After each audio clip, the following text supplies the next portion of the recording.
Hello students. Hello.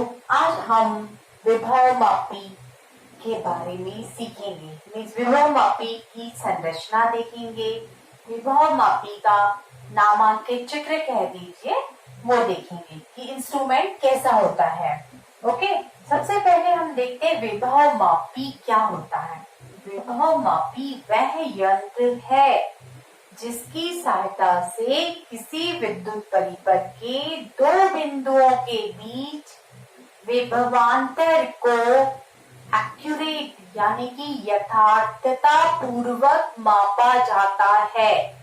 Okay, voltmeter भी विभवांतर को नापता है लेकिन वो एक्यूरेट नहीं मापता है, इसलिए विभव मापी से ही एक्यूरेट दो बिंदुओं के बीच विभवांतर को नापा जा सकता है। ओके, समझ चुके होंगे आप। विभव मापी वह यंत्र है जिसकी सहायता से विद्युत परिपथ के किन्हीं दो बिंदुओं के बीच विभवांतर को यथार्थतापूर्वक या यथार्थ मापते हैं।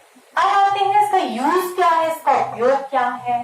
तो विभव मापी के उपयोग से हम किसी भी सेल का विद्युत वाहक बल, जिसको हम कैपिटल ई कहते हैं, विद्युत वाहक बल ज्ञात कर सकते हैं।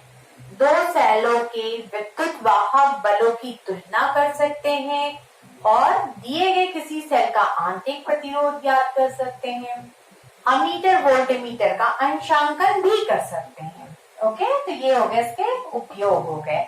अब आइए हम देखते हैं इसकी संरचना कैसी होती है। ओके, तो यहाँ पर क्या होता है, संरचना में एक आयताकार बोर्ड होता है, LMNO। ये आयताकार बोर्ड है और इस आयताकार बोर्ड की लंबाई के समांतर एक मीटर स्केल होता है। ओके, मीटर स्केल होता है और इस बोर्ड पर मिश्र धातु के तार लंबाई के समांतर या स्केल के समांतर बिछा दिए जाते हैं। ये भी एक एक मीटर के होते हैं। ठीक है, लगभग 4 या 10 तार लिए जाते हैं और ये मिश्र धातु के होते हैं। ये मिश्र धातु होती है मैग्नीज या फॉस्फेट की। ओके, जिसका की विशिष्ट प्रतिरोध कैसा होता है, काफी अधिक होता है। इसका विशिष्ट प्रतिरोध होता है उच्च और प्रतिरोध ताप गुणांक होता है निम्न। ऐसी मिश्र धातु होती है और एक और क्वालिटी होती है इस तार की कि इसका जो क्षेत्रफल है, वो तार का जो क्षेत्रफल है वो सभी जगह एक समान होना चाहिए। ओके, तार जो लिया जाता है, तार का अनुप्रस्थ काट का क्षेत्रफल, यानी कि यदि हम तार को काटते हैं, समझ रहे हैं आप, तो सभी जगह क्षेत्रफल एक जैसा होना चाहिए। अनुप्रस्थ काट क्षेत्रफल कैपिटल ए कैसा होना चाहिए, एक समान, यूनिफॉर्म होना चाहिए। ये तार की क्वालिटी है, एक समान।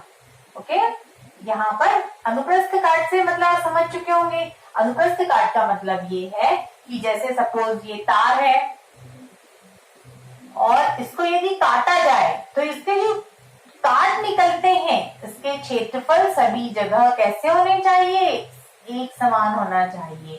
कहीं की भी जो काट है उसका क्षेत्रफल कैसा होना चाहिए, एक समान होना चाहिए। ओके, तो यहाँ पर तारों को क्या किया है अपन ने, मिश्र धातु मैग्नीज के तारों को लंबाई के समांतर एक समान बिछा दिया है। ये 10, 4 या सम संख्या में होने चाहिए। ओके, और इन तारों को श्रेणी क्रम में जोड़ते हैं। श्रेणी क्रम में कैसे जोड़ते हैं, पहले तार का दूसरा सिरा, ओके, और जो दूसरे का पहला सिरा माना जाएगा। जैसे ये तार चला ए से शुरू है, यहाँ पर जो तार बिछे हैं इसका पहला सिरा है ए और अंतिम सिरा है बी। ठीक है, ये अंतिम सिरे को हम क्या नाम दे रहे हैं, बी। ओके, और ये तारों को हम कौन से क्रम में जोड़ देते हैं, श्रेणी क्रम में। देखिए कैसे जोड़ेंगे श्रेणी क्रम में। ये पहला तार है, इसको दूसरी तार के यहाँ पर जोड़ दीजिए। ये देखिए ये किससे जोड़ा है? कॉपर पत्ती की सहायता से जोड़ा है। ये जो पत्ती है किसकी पत्ती है? कॉपर स्ट्रिप है। कॉपर मोटी है और पत्ती, कॉपर की मोटी पत्ती, इसकी सहायता जोड़ दिया। ये पहला सिरा यहाँ गया, यहाँ जोड़ दिया आपने, ये इसको कनेक्ट कर दिया। अब ये आ रहा है यहाँ पर, अब इसको यहाँ पर कनेक्ट कर दिया, ये कॉपर पत्ती की सहायता से ये जोड़ दिया यहाँ पर, फिर यहाँ गए ये जोड़ दिया। इस टाइप से ये कॉपर पत्ती, फिर यहाँ आए, ये इस टाइप से हमने इसको देखिए कनेक्ट कर दिया है। ये पूरा तार जो है वो श्रेणी क्रम में जुड़ा है। ओके, तारों को, क्योंकि हम मान लीजिए 10 तार ले रहे हैं तो समझ रहे होंगे आप, ये देखिए यहाँ तक क्या है, ये लास्ट सिरा हो गया। ओके, अब ये जो पहला सिरा है यहाँ पर संयोजक पेंच T1, यहाँ पर एक पेंच से कर दिया पहले सिरे को, ये यहाँ पर अब कर दिया यहाँ पर संयोजक पेंच T1 और अंतिम सिरा भी संयोजक पेंच T2 से कसा हुआ होता है। संयोजक पेंच T2, तो तार का प्रथम सिरा और अंतिम सिरा जो है वो संयोजक पेंच की सहायता से कसे हुए होते हैं।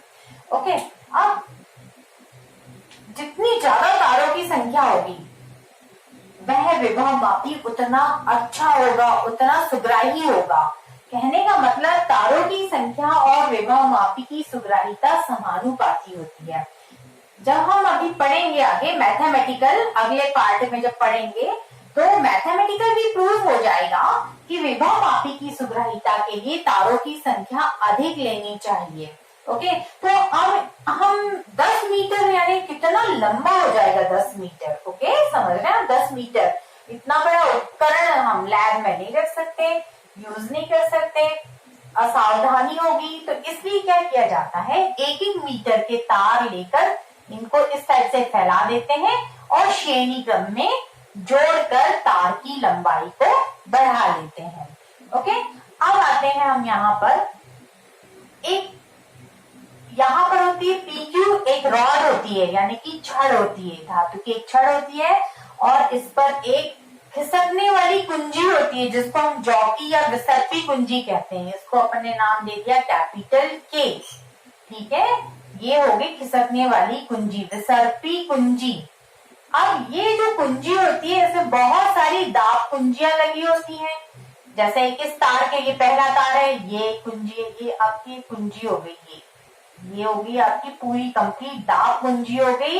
ये इस पर, इस रॉड पर पूरी ऐसे स्लिप हो सकती है, पूरी की पूरी ऐसे स्लिप हो सकती है और इसमें बहुत सारी दाब कुंजियां, ऐसे प्लग लगे होते हैं। यहाँ पर मान लीजिए ये प्लग जो है इसको प्रेस किया तो हम पहले तार का संपर्क कर सकते हैं। परिपथ जो बनाएंगे उसमें पहला तार संपर्क में आ जाएगा, मतलब कि जब हम इसको दबाकर तार पर चलाएंगे तो पहला तार कांटेक्ट संपर्क में रहेगा। अब मान लीजिए इसको छोड़ दिया, आपने K2 को दबाया उसके बाद, तो यहाँ पर इसको दबाकर यहाँ से चलाया तो दूसरा तार संपर्क में आ जाएगा। इस प्रकार से K3, इस टाइप से ये जो कुंजियां होती हैं, तो कोई भी कुंजी को दबाकर आवश्यकता अनुसार हम किसी भी तार को परिपथ से संपर्क में ला सकते हैं। ओके, तो ये कंप्लीटली हो गया आपका विभव मापी की संरचना।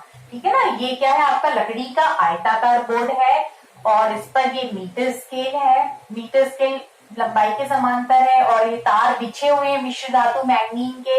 इन तारों को कॉपर की मोटी पत्ती द्वारा श्रेणी क्रम में जोड़ दिया गया है और प्रथम सिरा और अंतिम सिरा संयोजक पेंच T1 T2 के द्वारा कसे हुए हैं। और एक रॉड है, ओके, धातु की या लोहे की छड़ है, इसके ऊपर एक कुंजी है और इसको हम सरका सकते हैं और जो भी हमको तार की आवश्यकता है, जिस पर भी रीडिंग लेना है, उसको दबाकर हम आवश्यकता अनुसार तार का संपर्क विद्युत परिपथ से कर सकते हैं। अब आगे जब हम विद्युत परिपथ बनाएंगे इसमें सेल के विद्युत वाहक बल को नापने के लिए या अन्य प्रयोग करने के लिए, तो उस समय इतना बड़ा नहीं बनाएंगे। इस पूरे तार को हम सिर्फ एक सिंपल तार लेंगे, विभव मापी तार, एक सिंपल इस टाइप से तार लेंगे और उसको नाम दे देंगे ये विभव मापी तार है। और जो भी आपको जोड़ना है यहाँ पे सेल, कुंजी, परिवर्ती, प्रतिरोध, ये सब हम इसको कनेक्ट करेंगे। Okay, that's all. I think आपको बहुत अच्छे से संरचना समझ में आई होगी। नेक्स्ट पार्ट में हम क्या देखेंगे, इससे सेल का विद्युत वाहक बल याद करना, या सबसे पहले हम विभव मापी का सिद्धांत या तार की विभव प्रवणता ज्ञात करना, या सेल का विद्युत वाहक बल कैसे ज्ञात करना है, इसको हम सीखेंगे। ओके, आगे हम देखेंगे कि लैब में कैसा दिखता है। Okay, thank you. ध्यान से देखिए, विभवमापी इस प्रकार दिखता है। लकड़ी के आयताकार बोर्ड में मीटर स्केल बोर्ड की लंबाई के समांतर लगा हुआ है। बोर्ड पर मिश्र धातु मैग्नीन के तार बोर्ड की लंबाई के समांतर फैले हुए हैं और कॉपर की मोटी पत्ती द्वारा श्रेणी क्रम में जुड़े हुए हैं।